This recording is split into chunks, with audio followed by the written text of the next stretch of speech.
এবারও হাড় কাঁপানো শীতে জবুথবু উত্তরের জেলা রংপুর। যত দিন যাচ্ছে তাপমাত্রা কমছে আর পাল্লা দিয়ে বাড়ছে শীতজনিত রোগীর সংখ্যা। বিশেষ করে বেশি বিপাকে পড়ছে শিশু ও বৃদ্ধ। এদিকে কুয়াশা আর হিমেল বাতাসে কাজে যেতে পারছেন না শ্রমজীবীরা, তারপরও অনেকে জীবিকার তাগিদে যাচ্ছেন কাজে। রংপুর থেকে আব্দুর রহমান রাসেলের তথ্যচিত্রের ডেস্ক রিপোর্ট। প্রতি বছর শীত এলেই দুর্ভোগ বাড়ে উত্তরের জেলা রংপুরের গঙ্গাচড়া, পীরগাছা, কাউনিয়াসহ অধিকাংশ উপজেলার ৩০ চরের লাখো মানুষের। ঘন কুয়াশার কারণে দূরপাল্লার বাস চলে হেডলাইট জ্বালিয়ে, আর শীত উপেক্ষা করেই কাজে বের হয় শ্রমজীবীরা। অনেকে গরম কাপড় না থাকায় খড়কুটো জ্বালিয়ে নিজেকে রক্ষার চেষ্টাও করে।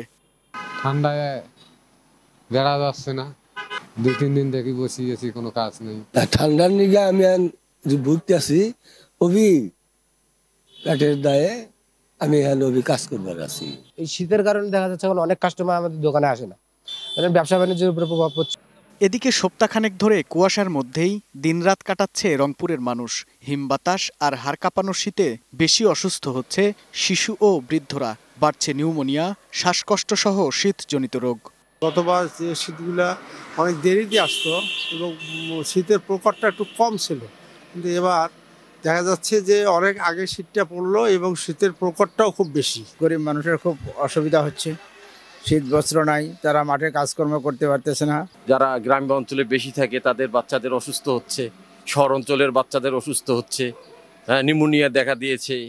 আবহাওয়া অফিস বলছে ডিসেম্বর, জানুয়ারি ও ফেব্রুয়ারি পর্যন্ত রংপুরে শীতের তীব্রতা থাকবে, এরপর কমবে ধীরে ধীরে। ডিসেম্বর মাস থেকে মোটামুটি টেম্পারেচার ফল করা শুরু করে উল্লেখযোগ্যভাবে, অর্থাৎ শীতের জনপ্রতিটা শীতের সময় আসে এবং সেটা গ্রাজুয়ালি যত যেটা জানুয়ারির দিকে যায়, ডিসেম্বরের শেষের দিকে জানুয়ারির দিকে যায়, টেম্পারেচারটা ডে বাই ডে ফল করতে থাকে এবং শীতের জনপ্রতি কনকনে ঠান্ডা বলতে আমরা যেটা বুঝি, হালকা কোনো শীত বলতে যেটা বুঝি সেটা আসে। শিগগির শীতের তীব্রতা কমে কুয়াশা কাটলে আবারও নির্বিঘ্নে কাজে বের হতে পারবে শ্রমজীবীরা, এমনটাই প্রত্যাশা রংপুর অঞ্চলের খেটে খাওয়া মানুষের। Global television news desk.